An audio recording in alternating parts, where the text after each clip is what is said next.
Hello, everybody. Welcome back to another episode of the Captain's Lounge. I am your captain, Captain Diesel, and today is a very, very, very special episode.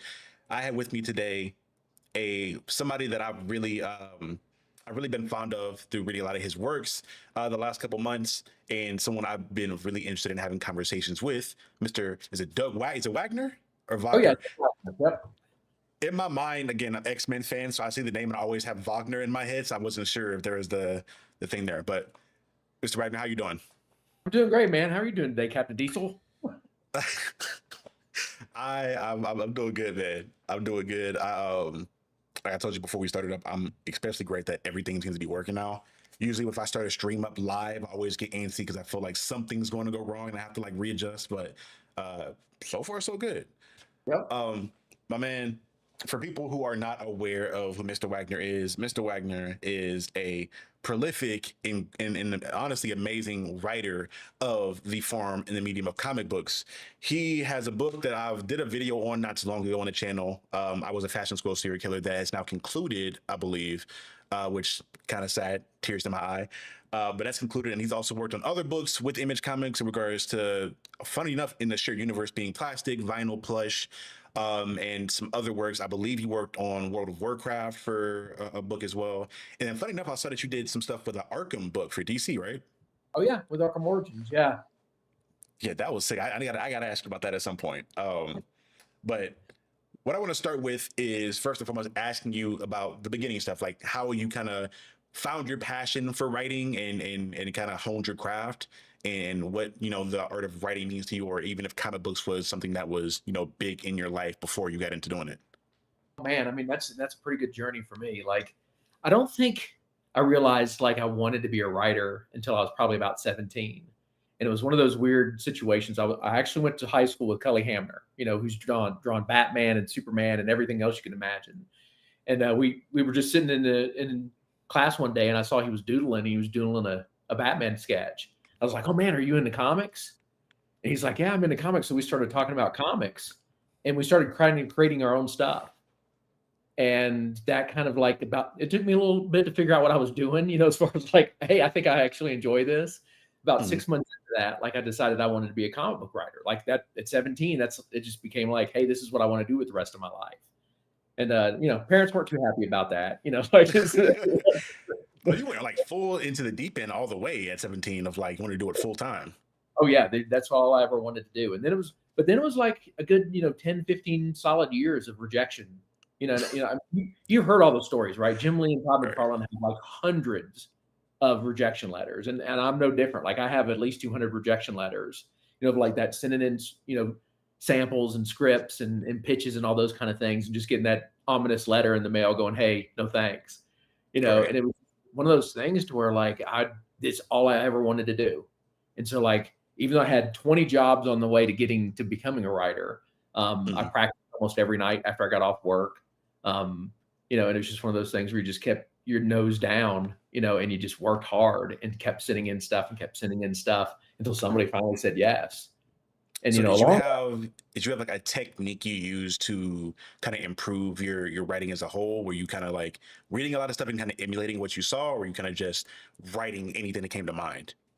a lot of it was writing anything that came to mind, but then it was also consuming as much as I possibly could. So, all the Mm, comics I could read, all the movies and TV, everything, that's visually based, I was consuming it. And so lots of comics. Luckily, I was, like I said, I was friends with Cully Hamner, who eventually ended mm. up at Gaijin Studios.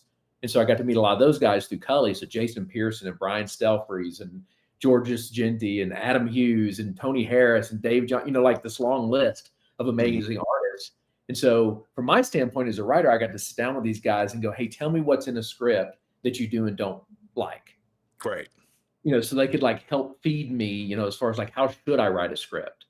And so that was instrumental. Like all those guys are fantastic to me and spent a lot of time like helping me figure out how to write a comic. Like what the ups and downs, from their perspective Mhm. was. And so yeah, then it would do to just like constantly consuming, constantly talking to those guys. And I'd share scripts and get destroyed. Like I remember one time I shared one with I had like a 10-page story I'd written for the Punisher. And Brian Selfridge just absolutely destroyed me. Like he read it, and he's like, "Okay, let me tell you everything you messed up." You know, Wow. it's like, it's just one of those things where like you had to go in with the right mindset and then Mhm. take that punishment and then go home and go, okay, I know he's right. Let me figure out how to fix it. So a question I'll ask you, because funny enough, I finished writing my first, and I'm creating my first comic book that is like in the coloring phase. And one challenge I had in writing, because again, growing up, you read a bunch of stuff and it's really easy to point out what's wrong with somebody else's book or whatever it may be. And when you're sitting down and writing your own, for me, the big issue I had was like, man, dialogue. I know these characters' personalities in my head, but I'm like, how do I make them talk in a way that is one realistic and two, it doesn't seem like cheesy? Did you have like any particular part of writing that you kind of struggle with? Was it the dialogue? Was it the world building? Maybe like figuring out how things looked, writing scenes out? I mean, in the beginning, I think I was very plot. My plots were pretty strong, but my dialogue was like always really weak because, like you Mhm. said, when you do that and you're looking at the panel and you're like, I mean, what do they say here? I mean, I want them to say hello. Like, like that seems kind of stupid. And it's Right. just honestly just one of those things where I think it's, writing and art and all those kind of things.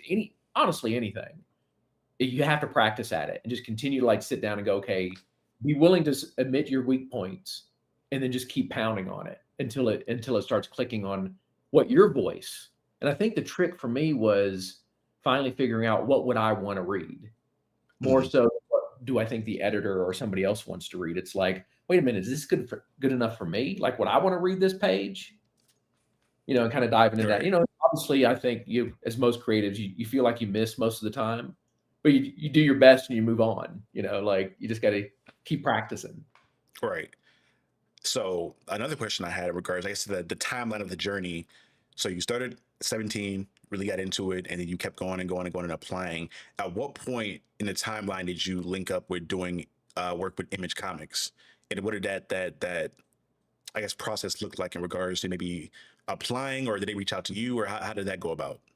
Yeah, that's a it's kind of cool how that happened. So like Kevin Gardner, who's the president of 12 Gauge Comics, he Mhm. and I were on a couch doing exactly what we just said, right? Like we'd sit and go, well, this comic's written this way and it shouldn't be. And if I was in charge of Marvel, I'd do this. Right. And then I can't remember which one of us said it, but one of us went, it's easy to sit here and talk. Like, how about one of us do? And so we decided to start our own company. And luckily, I was friends with all these Gaijin guys, so we talked them into doing a book called The Ride. And basically, we put a pitch together. Brian Stelfreeze and I worked on that for like 3 days. This like beautiful pitch that I actually had a car key that like locked it, like and sent that to Eric Stevenson at Image Comics. And he called and said, I want to do this book.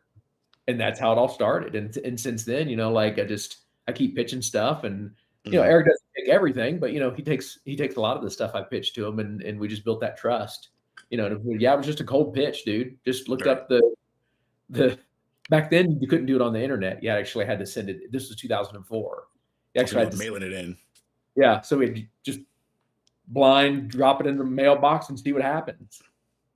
So in that process, would you already have these books written out kind of like completely? Then you pitched it, or was it more of you pitching in concept before you actually got started? Oh no, I mean, we knew it was going to be 2 issues, and we already had the 2 issues written out and already kind of started the art and everything on it because we wanted art to go along with the pitch. Right. So Right. it deals to where, and I still follow this philosophy to this day. Like when I start a book, I'm going to do that book regardless, whether it's with Image or Boom or Dark Horse or Kickstarter or however that's going to happen. It's going Mhm. to happen.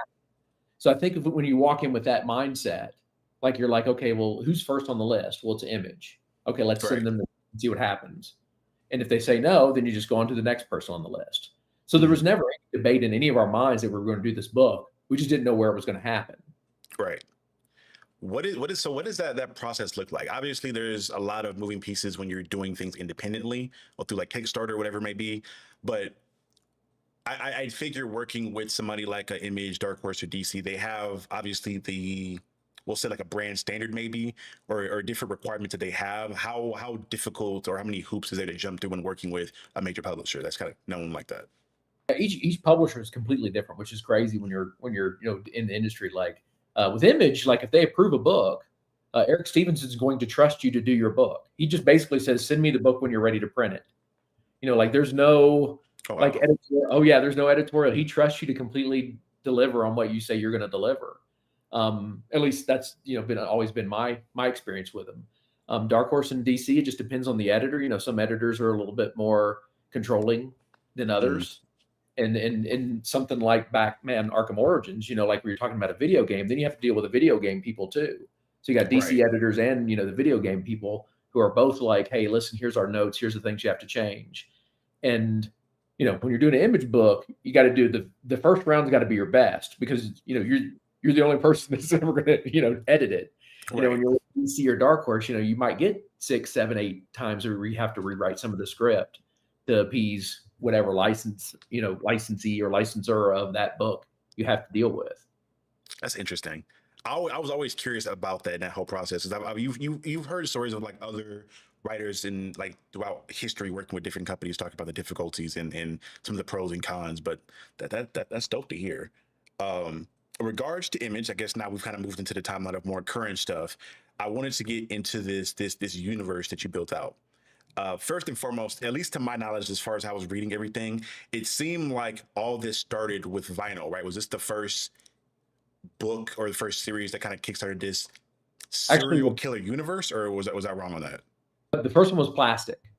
Okay. Because we got introduced to a good handful of characters in vinyl, but I wasn't sure how that worked. So, in building out this universe, you started with Plastic. Did you have this like universe planned out, or did you just kind of start with this one contained story and kind of expand it from there? Oh no, yeah, we had one story in mind, and it was kind of crazy because like it was one of those stories that back in that time, like we're really pushing some edges, pushing the boundaries on what we're allowed to get away with. And we had friends, Daniel, the artist, and I had friends telling us not to do the book, like it would ruin our career. Really? Yeah, and we didn't know how it was going to be received. And when it came out, it did really well. The first issue sold out day one, and we were like blown away. And much to Eric Stevenson's credit, he and I went to lunch one day, and he said, "Hey, why don't you do like a trilogy of materials?" And it was completely his idea. And I was like, I love that idea. And so then we did vinyl, and then we did plush, kind of following that along those lines. So luckily it's been well received, and people seem to like my quirky, dark sense of humor. And, we just keep doing it until people tell us to stop, Right. So, because you mentioned some colleagues of yours, like mentioning this possibly ruining your career. Was it just the violence in it, or what was there about the books that they figured would be damaging to you? Well, I mean, there's obviously in Plastic, there's a lot of sexual innuendo. Right. Obviously, you'll be surprised how many people are offended by the word blow up doll. Like I did. Oh yeah. Like I'm at con, and people will turn around and like they don't want to talk to you anymore when you mention blow up doll. So that in America, there's a whole sexual thing that we fight with. And and then obviously the violence was we were kind of doing it in a comedic way to where there's more blood coming out of a human body than possible. Right. But that's what we wanted to do. And so it's like when you're mixing those two, people were like, man, I don't know how people are going to take this. Like, you might not ever be able to do a comic again. That's so interesting. Let me ask you this: Are you a horror fan? I feel like you have to be a horror movie fan. Oh yeah, love them. I figured by this. So is there? Because you talked about consuming material to kind of give you reference or kind of inspiration for books. Is there any group of movies that you may have seen that kind of gave you a lot of inspiration for these characters, or are you kind of just going raw off of pure imagination? Well, with the characters themselves, like, and obviously serial killers are a little bit different than what you see in the movie. Like, then you start talking about the movies. I love everything, dude. Like classic horror from Creature of the Black Lagoon and Frankenstein, to The Shining, to even modern stuff like The Terrifier and Tucker and Dale versus Evil. You mix all those together, and I think you come up with what we kind of, because there's clearly homages we love to throw in our books to those movies. And as far as the serial killer thing, man, I don't know. It's just one of those things that hit me, and with Edwin and Plastic, and we've just kind of run with it from there. Okay, I saw when we get into more Rennie stuff. I saw some stuff, and I'm like, okay, maybe he took inspiration from this or that. I wasn't sure, but before I get into more questions from me, I have questions here from the chat. My man Greg Pack asked, understanding that everything project has its challenges, what would you say is a project that seemed impossible, but it was completed against all odds, and what challenges did you have with that project? Wow, I mean, trying to think of like which one would be the most challenging. Honestly, I think Plastic was the most challenging in a different way. Like not necessarily like what you'd think, like financially or Mhm. creatively. It was a mindset of like when everybody's telling you this is a bad idea, do you keep going? Like, and so there was Mhm. demons talking about like, man, me and Daniel just might be making this huge mistake. What if they're right? And so Right. while you're sitting down typing, those thoughts start coming into your head, and you're like, oh man, maybe we're really screwing up. But luckily for us, I mean, Eric Stevenson and Robert Kirkman were both like super supportive. So, like you had one side going, hey, don't do this. And you had somebody like Robert Kirkman telling you, hey, you need to keep doing this. That Like, makes sense. Because yeah, seeing that Kirkman did, because I'm pretty sure he wrote Invincible, correct? Am I oh, wrong on yeah, that? People in Walking Yeah. Dead. Yeah, so I see like the violence or some of the stuff in that. I'm like, okay, it's kind of two birds of a feather situation. So I figured he kind of be like, okay, I see the value in this. So it wasn't necessarily like the project problems were like finding an artist or a letter or a colors, because that's with every project, right? You got to find the right Right. team. That's just normal stuff. But the mental stuff, the tricks you play on yourself mentally is the tougher part. Like the ego of like being willing to throw your work out there and have people destroy you online. You have to be ready for that. And that's just a Man, trick. That your mind is going to go, oh man, some people are going to rake me over the coals over this, and you have to be okay with it. You just have to dive in. that was something I was thinking about. Again, I feel like in me being online and making content, I've reviewed so many different movie shows, comic books, and usually I try to understand like, hey, maybe this decision was something that was influenced by an outside party, or maybe this is something that was misunderstood in a message the writer was trying to get across. Being on my side and seeing how some people would just be like ignoring all that and just trash something because this one thing seemed off, I'm like, all right, let me mentally prepare for people to absolutely hate this thing I've invest time and effort into. Because it's again, it's something that I didn't realize took so much time, and I honestly have more of a an appreciation for writers like yourself that have been doing this for so long, that have probably a million projects that people have had different opinions on that you kind of seen here and there. Yeah, I mean, it happens even when with I was a fashion school serial killer. I mean, Daniel and I built up our fan base over the years. So the Mhm. bigger your fan base gets, the more that happens. Right. You get more people coming and just completely trashing you, and I at this point, I just kind of laugh at it. I mean, every now and then it'll get Daniel fired up, and I'll be like, dude, don't Mhm. engage, don't talk, don't respond. If they don't like it, it's okay. You Right. and I can probably sit here and talk about movies we love and hate, and I guarantee you there's going to be a movie that you love and I hate, and vice versa, right? Like, Mhm. and that's okay. It's just opinions, Right. So you have to just realize, like, yeah, people are going to share their opinions. I mean, look at the craziness behind Justice League movie, and Zack Snyder. I mean, that like, Ooh. you know what I'm saying? Like, it's so heated too, and you're like, guys, you like either like it or you don't. I don't waste my time getting in that kind of like let's hate Right. on. I'd rather like talk about the stuff we love and analyze that. But like, yeah, you just have to be prepared for it. And it's a mental game. It's not easy. I won't lie. There's days where like, I walk out of the office and I'm like, man, I don't know if I'm cut out for this. And Mhm. I can't let somebody online get to me. To that same token, let me ask, because you're on the other side now of the creative process, how does that affect you when you're consuming other people's books or watching other people's movies, where you're kind of seeing writing from the other side now, what that looks like? Oh, yeah, I mean, honestly, now I just go, hey, this isn't my thing. Mhm. And that's okay. Like I don't like bash the writer or go, hey, this is horrible, or I think this is, bad writing or whatever. I go, you know what? Like I don't particularly like this show or I don't like this comic. And it's not that it's good or bad. It's just it's not for me. Right. It's like, I mean, K-pop Demon Hunters. There's people that absolutely hate it. I love the movie. I think it's hilarious. I had a great time watching it. But there's people that hate it. And I'm like, well, I mean, I don't understand why you hate it. Like you can say, it's not for me. And that's fine. Like some people don't like animation. I love animation. So yeah, I mean, it's just Mhm. figuring out what works for you, and it's okay if you don't like something. I need to watch that. I've heard so much hype around that.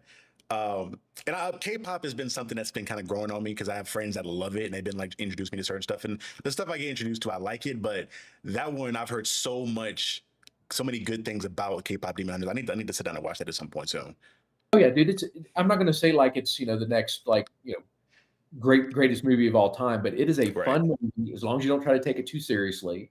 The animation in it is fantastic, and they're doing stuff in there I haven't seen done before. On the animation side of things, and it's just a Mhm. solid like they lean into the K-pop and they lean into the Demon Hunter and they merge them dude, it's so much, to me, it was so much fun because it was just different. I hadn't seen anything like it. Right. We got one more question in the chat here from Greg Mack again. He asked, in today's world, everything is numbers driven, away from statistics. What measures a successful project to you? Yeah, I mean, it's tough to, because I think, especially when you're talking indie books, and I do consider image indie books, Mhm. your numbers are never going to be Batman. Every Right. now and then you get like a Saga or a Monstrous or something like that that does huge numbers, but most of the time you're talking about lower numbers. So yeah, numbers aren't going to be a true measure of success. I Right. think it comes down to like, first, did Daniel and I really love what we finished with? Like, did we love the finished product? Mhm. And we're happy with that. And a lot of our fans, the fans that have been with us since the beginning love that.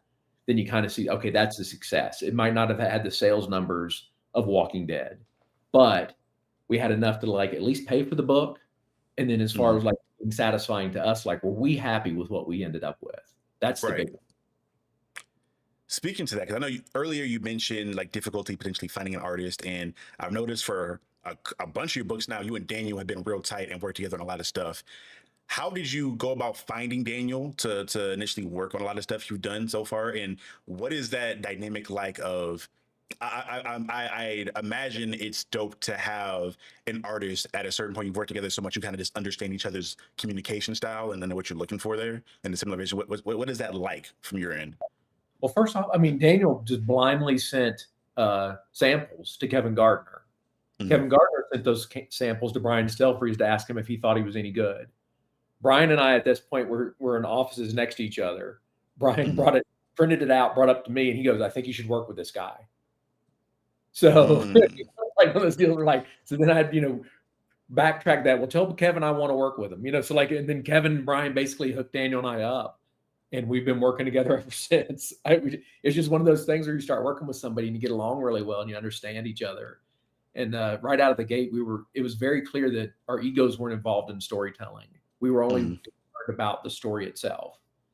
And so it wasn't who came up with what or whose idea was this, those kind of things. It was like all we cared about was delivering the best possible story. And then that friendship has grown to like he's basically one of my best friends now. I mean, I went to his wedding a couple of years ago. And it's one of those things where like now, dude, I mean, we're pretty seamless. Like we work daily, we email each other because he lives in Spain. So we email each other a couple of times a day.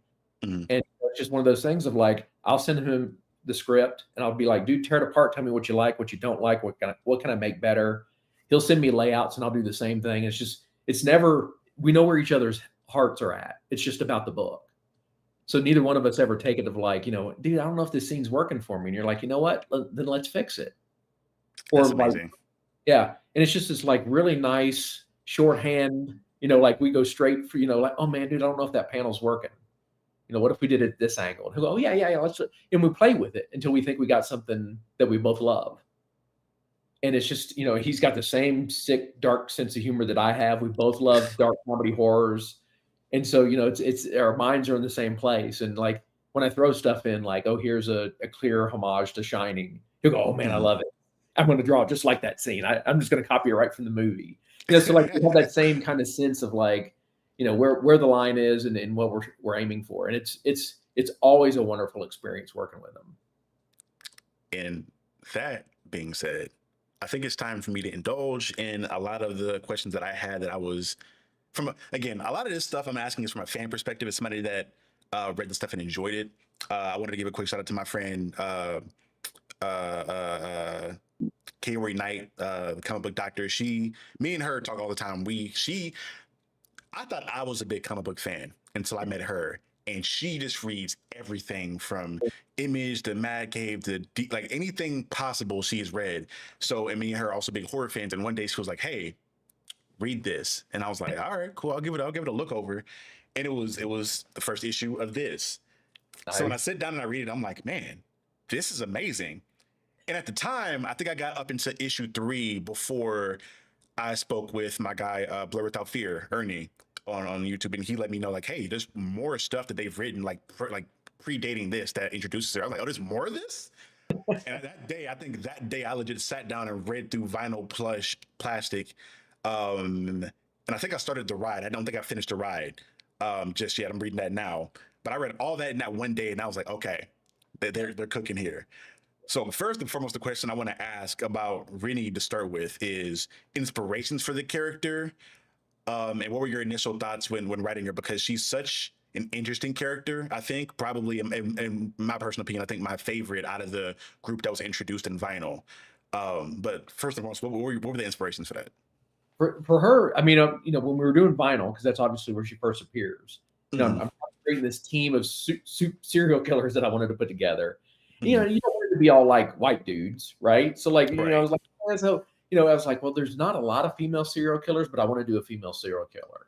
And then that whole like the idea of like Walter and her being, he kind of being her mentor, kind of Right. popped in my head. And then so I start reading through, as always, you start doing your research and stuff. There's all kinds of cool uh, female serial killers that have been throughout history. But probably after reading all this, my favorite was Elizabeth Bathory, Mm-hmm, to be, the Countess of Blood. Like they right. suspected that, she had hundreds, if not thousands, of people murdered, and she bathed in blood. That was always the rumor. And I was like, Mm-hmm. well, I'm creating a female serial killer that bathes in blood. And so that's kind of like where Rennie came from. And then that, it was one of those things where like we were sitting around talking, and I was like, if I wanted to get away with killings, like the biggest obstacle you see with most serial killers and how they get caught is the bodies. Mm-hmm. They don't know what to do with the bodies. And I'm like, well, why don't you just use the bodies for something? I'm half Cherokee Indian, so like my Mm-hmm. people, we're always about like, use every part of a carcass, like Right. it's like, oh, well, what if she did that? Like, what if she just the basic way to hide the body is to wear it? It's like, like who's going to check your clothes labels, right? And so that's where she was kind of born, and then we fit her into vinyl in that way, and and then obviously, the time came to where we were ready to do another book, and Daniel and he was like, "What do you want to do next?" I go, "I think I want to do Rennie," and that's where I was a fashion school serial killer was born. That's fire. In my mind, I was trying to put together like what were the inspirations. I think the Elizabeth Bathory thing was pretty prevalent. That was pretty blatant there. And I was like, okay, she's making clothes out of the skin. Is this like a Ed Gein Renee like fusion? I wasn't sure where that came from, but the Cherokee Indian, it makes a lot of sense looking at that now. One thing about her, I think I mentioned this in my video when I was kind of reviewing this series as a whole, that I find very interesting, not just about her, but about all the serial killers that are introduced. They're more of like they're not all evil per se. Like they have this like inherent itch to murder, obviously, and they do it for other reasons. But Rennie seems as though like she's only murdering when she has to. Obviously, there's this like compulsion she has with the itch, which I'll ask about in a minute here, but she doesn't seem like a bad person. Like she's going about going in school and doing things and caring for people, and building these connections out. But she's not a bad person. How did you? Was that something you purposely wanted to do, or did you kind of just happen to have that be the thing that happened in regards to all these serial killers aren't inherently bad people? They just kind of have some kind of maybe imbalance or compulsion or something that drives them to murder people. Yeah, I mean, it all came. The basis of all of that came from plastic. So with Edwin, Mm, it was like almost, and obviously there's been movies since there. I compared John Wick and Nobody, those two movies to kind of like what my initial ideas were with Edwin was mm, that be careful who you mess with. Like you might think that old man in the grocery store is nothing, but then you find out he was tortured in Vietnam and he kills people. Like things change. And then it started going like, okay, serial killers are horrible people. There's no doubt about that, right? I mean, right. anybody that murders, there's obviously, if you're doing it for that reason, are bad. But there are things that are worse, in my opinion. Like I think you can I do agree. people that are worse than murder. Like, I mean, obviously we can name the obvious ones like rape, but Hmm. like we're talking about like, well, what if you ruin somebody's life? Like you take everything they have and they're homeless. There's worse things, there's worse people out there than murderers. I know that sounds crazy to some people, but to me, that's my code. And so Hmm. with Ray, it was like, yeah, I mean, she does kill people, but usually she's trying to kill people that have it coming. Right. And it was like a vigilante Punisher style like character to where like I don't want to kill people, but I have to because like you were kind of leading into, like she has a skin condition. At least she Hmm. believes she has a skin condition that Right. can only be soothed with fresh human blood. So she's like, I'm going to hold on as long as I can. But when it comes time, I'm going to take the people that, kind of have it coming versus just innocent people. So in that, I was gonna again. I don't know how much you can say, because I know you probably have more stories in the future that maybe give more of a backstory on that. But is this? Could you point to this being more of a mental thing with the itching, or is this a supernatural thing, or like kind of where does this maybe point towards? That was again, me and my friend were kind of like breaking it down the other day. I'm like, what's up with the itching? I don't quite know. I'm just trying to think back to any movie I've seen that kind of had something similar go on to kind of maybe have a reference to it. But I was so curious. I wanted to ask you about that. That was just one of the things, I mean, Daniel and I came up with when we were working on it, is like she has this itch and she'll like scratch it until it bleeds kind of thing. Hmm. Um, and she believes now, we've never talked about, like if it's true or not, but she believes she has this skin condition that can only be solved by bathing in human blood, fresh human blood. And so somehow she's got that in her head at some point and it's stuck. And that's her thing. Like Right. Fresh being it, the optimal word, because I was always thinking, like, why doesn't she just like rob a blood bank or something of the sort, or like, yeah. or go hunting and kill like a deer or something? Why does it need to be fresh? And I get put emphasis on the fresh human blood. I think, yeah, that's dope. In regards to her, another thing I wanted to kind of mention is one, her signature weapons, because she has these signature uh they look like chopstick. Well, I don't know if they're initially chopsticks or if they were essentially supposed to be hairpins to start with, or what they are exactly. And they're made out of bone. And I think Mhm. you alluded in Vinyl that they were made out of human bones. So I was like, okay, I can't wait to see her backstory into how those were created. But can you give any kind of? Well, I don't know if you thought about it at all at this point. In regards to maybe where that came from, is it something of somebody close to her? Is it like a tragic backstory here? Well, I Again, mean, don't give away too much if you don't want oh to, yeah, but yeah. I'll just tell you this: like everything that's made out of bone in vinyl mm, is a callback to vinyl. I mean, all the bones stuff in I was in fashion school serial killer is a reference to vinyl. Like kind of her way of paying homage to her dead friends or mm, her dead. So like, you've got the flaming skull, which is obviously Guy. You've got the two right. hair sticks that are the twins, you know. That makes so much sense. Yeah. So that's where those came from, is like this is kind of her way of saying I love you and I miss you, and I carry you with me everywhere. Oh man, that's so twisted and so sweet to say. I love that. I love that so much. Thanks. Oh, secondly, I guess leading into more of the arsenal that she has at her disposal. Mhm.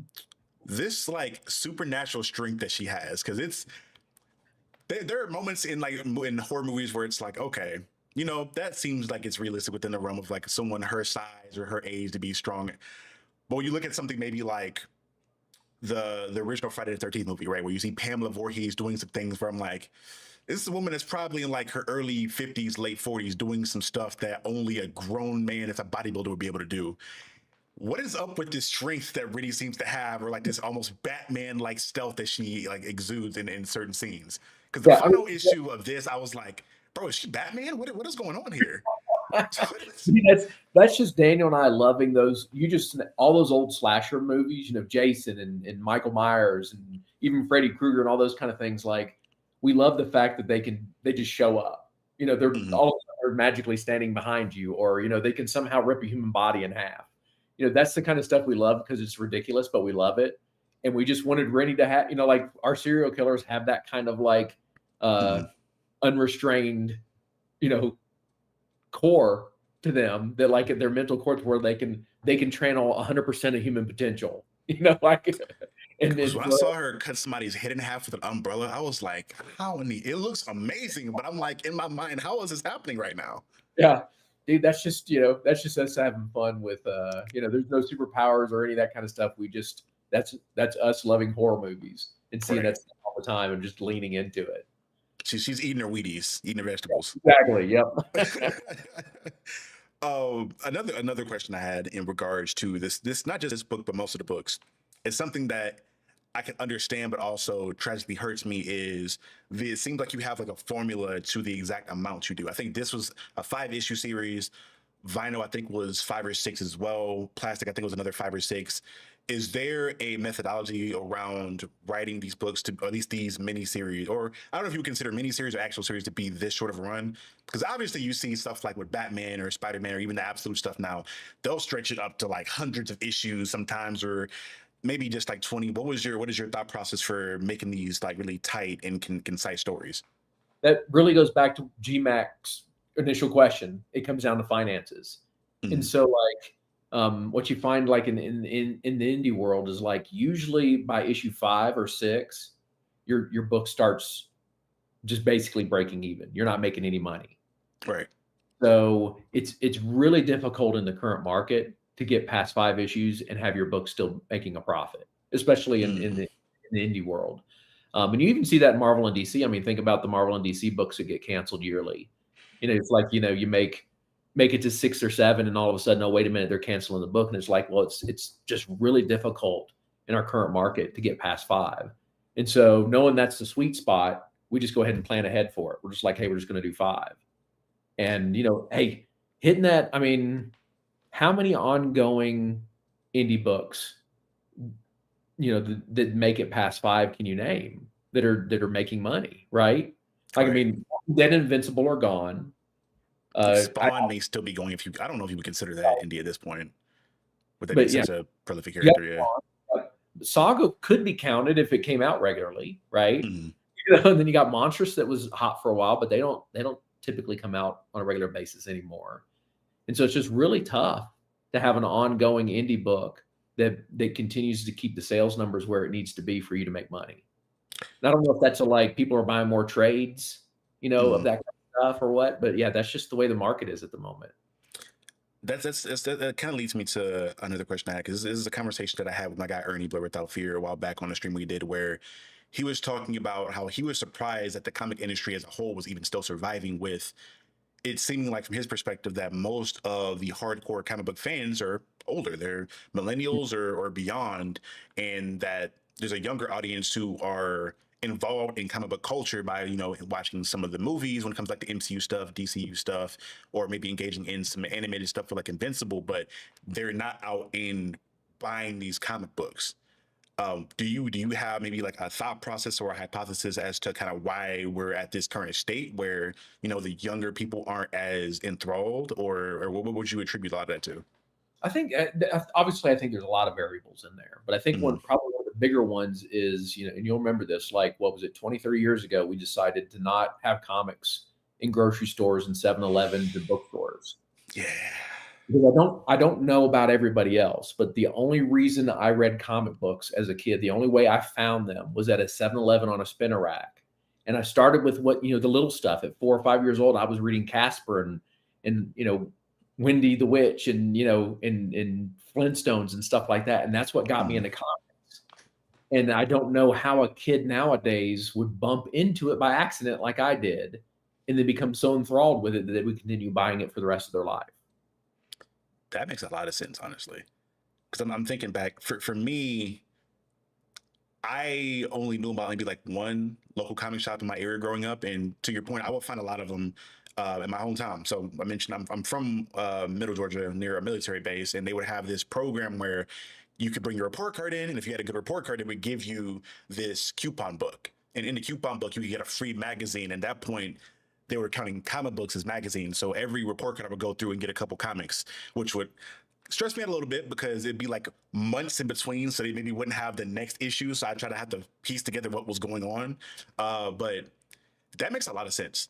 And it's something that I've kind of preached on my platform a little bit in regards to enlightening people with how easy it is now to kind of collect comics, and how honestly how affordable it is. I didn't start collecting seriously on my own until maybe like 2 years ago, and I was so surprised with how affordable comics were.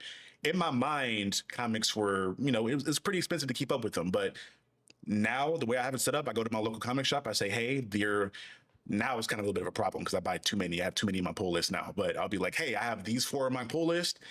I want to, follow up with these issues going forward. And every comic book Wednesday, it's like maybe 15, $20 for like 4 or 5 books. And I'm like, man, this is easy to collect at that point. And if you're reading them to read them, cool. But then you also have, I feel like there's this weird culture of people who are only buying them for the inherent money values. They're buying them for collectors and they're not really reading the book. So it's like, okay, it kind of creates this weird toxic thing to where kids who want to get into it, or people that aren't as, they don't have the same amount of money to get into it, they can't afford to read certain stuff.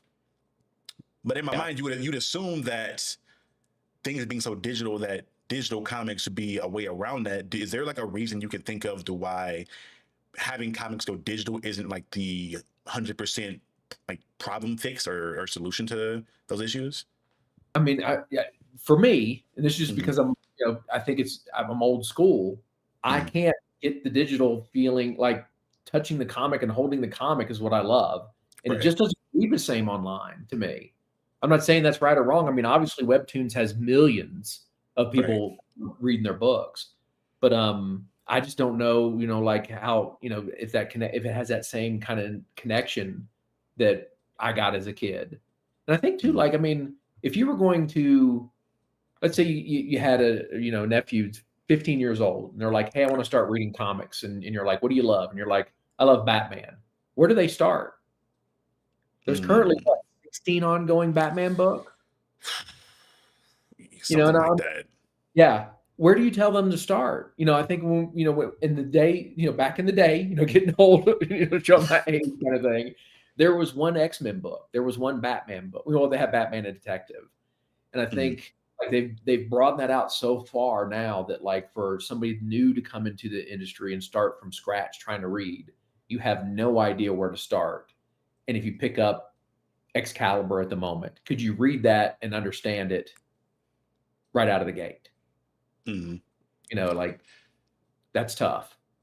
That that's a great point. And funny enough, I had two younger cousins who asked me that question.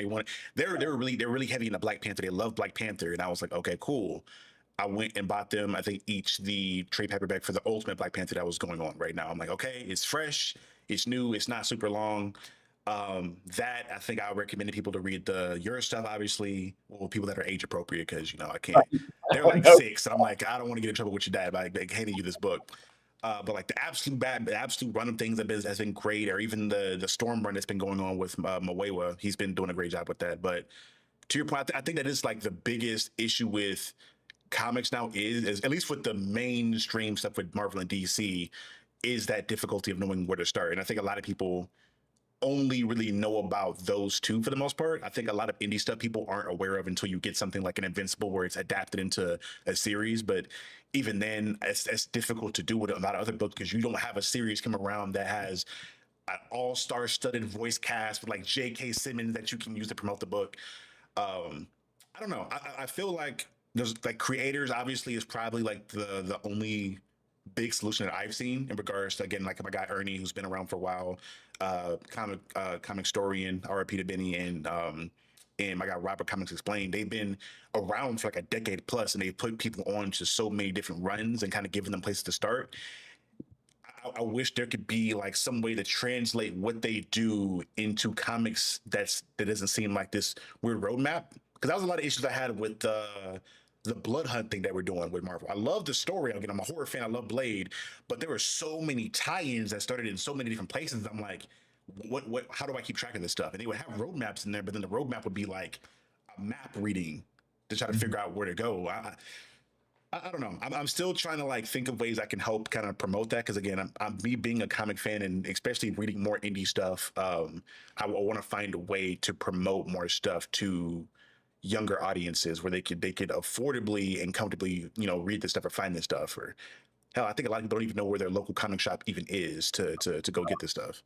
Yeah, no, I'm with you. And I think that's why manga's taken off so big with the younger generations, is because it's easy. Hmm. Like, not only do Naruto has one book, it's one through whatever, Right. right? There's no spin-offs. You don't have to go read One Piece to understand something in Naruto, and Hmm. it's easy to find. Like we know this. Like if they sell out of an issue at your local shop of Batman 1012, nobody's going to be able to find this book. You can't get it. Manga, dude, you can find it everywhere. It's so easy to get your hands on it. Hmm. So easy to know where to start and where to end. And so, like, I think, yeah, I think you're right. Like, I think the American industry needs to shift a little bit more into where, like, hey, we're a little bit easier to find, Hmm. we're easier to follow, and we know where, like, you don't have to ask an expert where to start. It's number one. Or at bare minimum, I think a easy solution is to, indulge in some more indie stuff.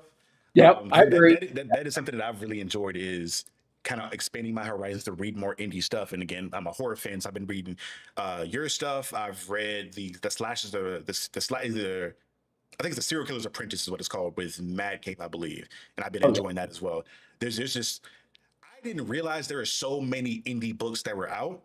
I didn't even know Image was so indie focused until I started reading more. Because in my mind, the only thing I attributed with Image was Spawn and Invincible. I didn't really know about too many of the other titles that they had. So maybe that's the wave, the push now going forward. I'm not sure. Just because again, I feel like most indie books and most stories like yours are more concise and kind of um, more clean cut, I guess, in regards to the storytelling. I don't know. Because it's self-contained. It's easy. That's when I'm at shows that my books are the trades are easy to sell because you can say, hey, here's one story. It's complete. You don't have to read anything else to understand it. And they're like a lot of new readers love that kind of stuff. Mhm. So I'm on that. And I think, even you've seen like the digest size Invincible and digest size DCs are blowing up. Right. And they're $10 and they're numbered and you know where to start. And it's easy. And that's what people want. They don't want to have to like do research to find out, where do I start and where do I end? Because those going to a convention and having those kind of book debates of like, hey, well, I heard this character did this. Well, actually, in X-Men 247 in 1995, this actually happened, so that's wrong. And I'm like, all right, man, you got it. You're good. I appreciate it. But to kind of move into another question I had in regards to we talked about promotional stuff and different things like that to make comics easier to find and brought up Invincible. Have you is it maybe an idea or a goal of yours at some point to maybe have any of your books adapted to animation or the silver screen at all? Is that something you thought about?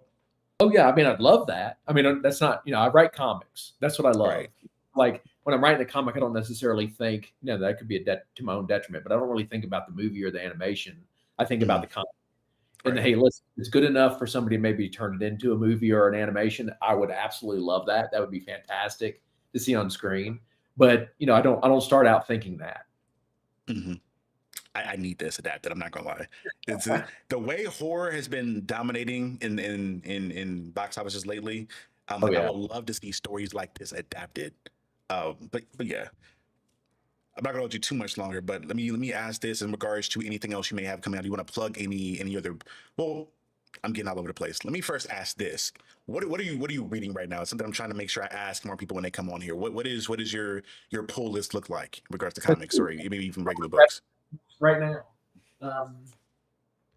Let's see. I hadn't started it yet, but Jay Lee's, he did the first cover for I Was a Fashion School Serial Killer, but he's doing it like there's 3-issue miniseries called This Ends Tonight, which I Okay. can't wait to get into. I don't know if anybody's reading Napalm Lullaby. Oh my gosh. Okay. Yep, Rick Remender and Bengal. I love their work. We Don't Kill Spiders. Another horror indie book I love. I've seen that. I've seen that. And then I follow a lot of artists. So like I love Otto Schmidt. He's doing the like what's the full title? DC versus Vampires World War V. And like he's doing those, and I love that. And then Ghost Pepper just started coming out from Image, and I love that. So those are kind of things I'm picking up at the moment. Like mostly, as you notice, like I'm following mostly indie stuff. That's what I love. Mhm. And like, if there's a cool DC artist or whatever, like DC or Marvel artist, I'll follow them and pick up their stuff. That's something I noticed when I was doing a lot of prep to try to like find artists or colorists for my book. I was like, man, all these artists and writers all follow each other. It seems like the community is so like close knit. Is that something that you kind of notice whenever you maybe go to a convention or just like get into certain rooms where like everybody knows each other? Oh yeah, I mean, obviously there's different personalities, and you bump into ones that aren't as fun as others, but like Hmm.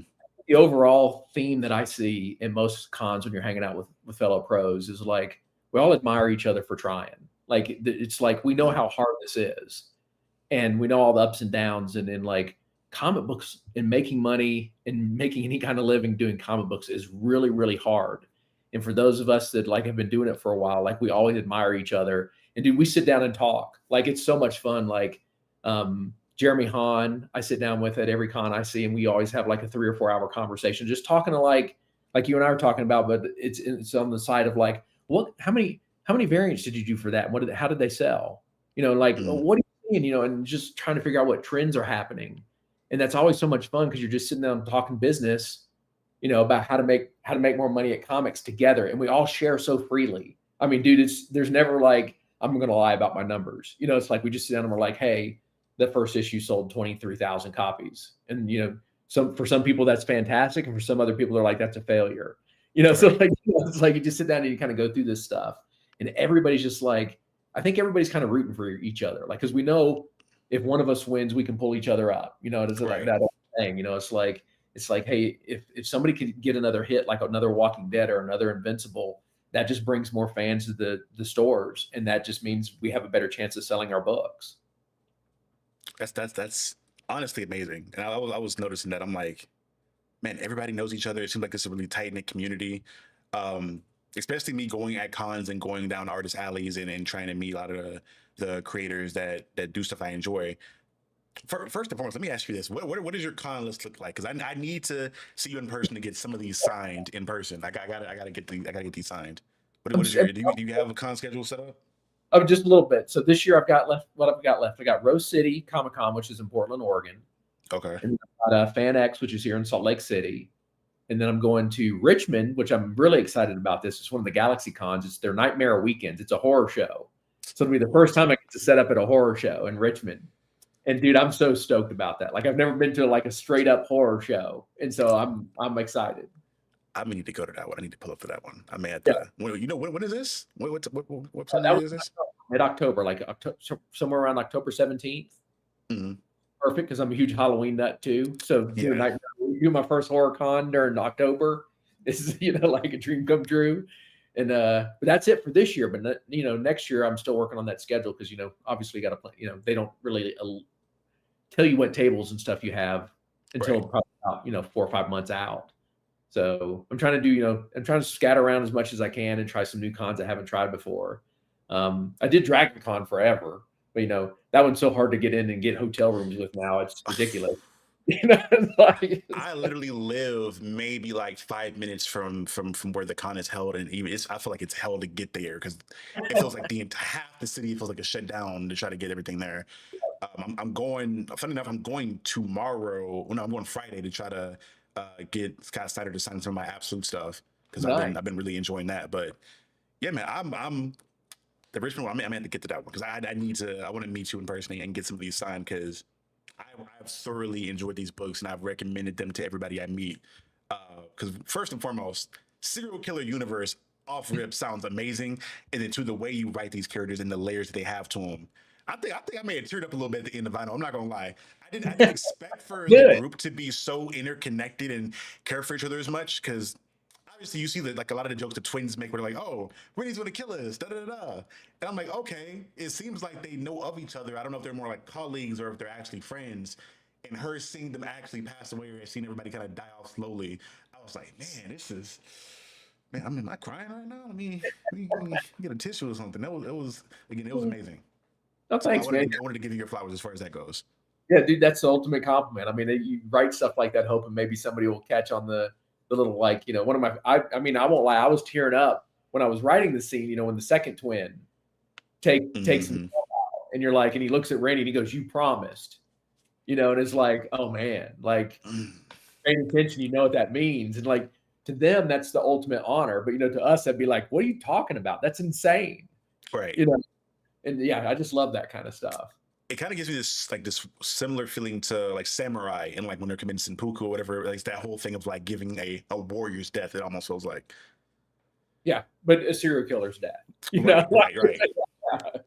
I can't wait. So let me ask this: what are some things you have on the horizon? Are you have books in this universe on the horizon that you're already writing, or you have written, or what's next for this universe first per se?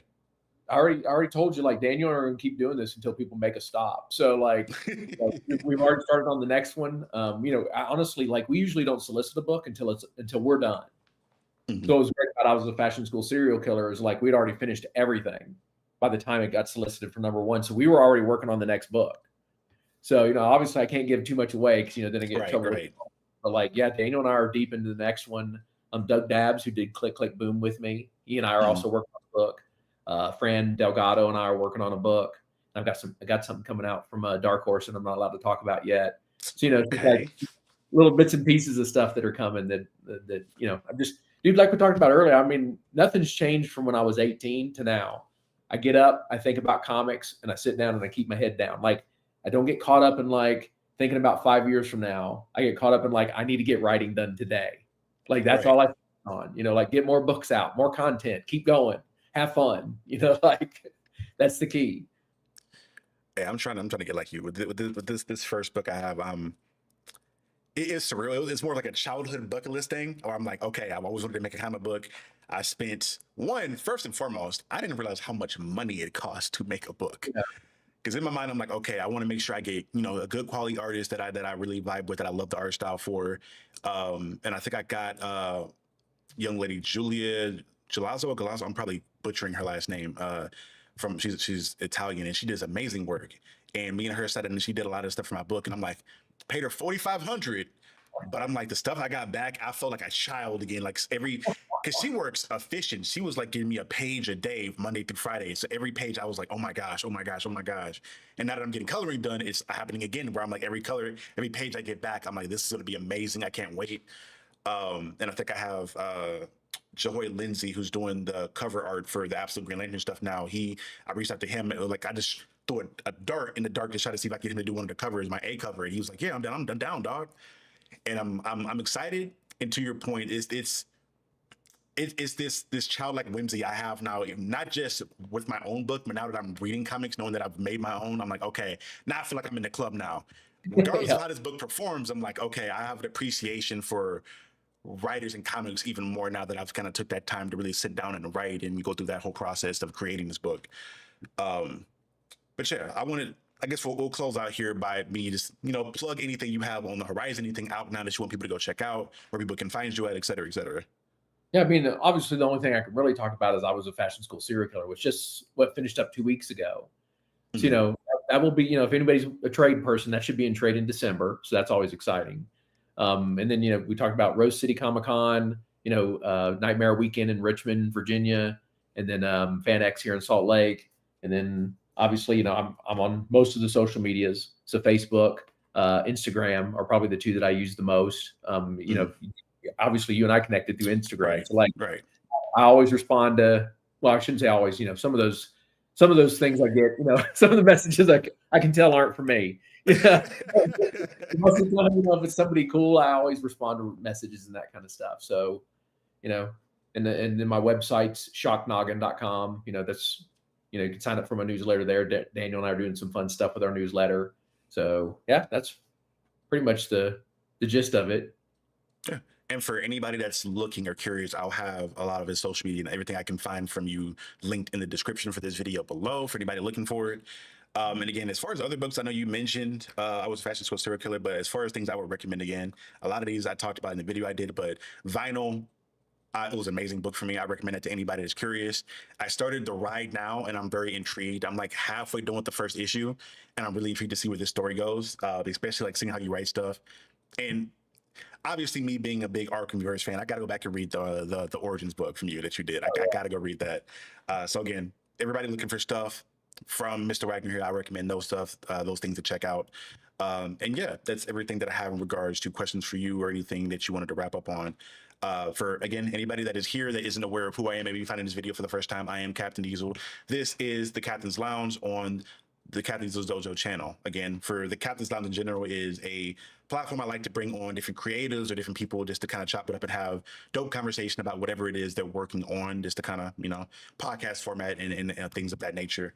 So if you guys are interested in things that I have to offer or conversations like this, you can subscribe to the channel and find more interviews or videos like this here, from music reviews to conversations about comics and et cetera, et cetera. And in regards to news, I mentioned it a couple times in this video, but guys, or I think October 31st or is the official date I have set, but I am debuting my first comic I put a lot of time into, titled Reaper.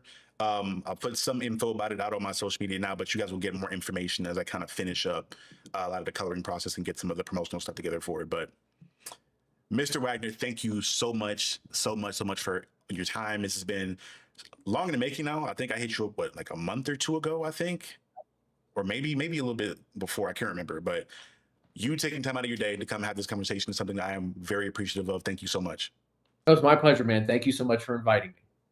Yeah.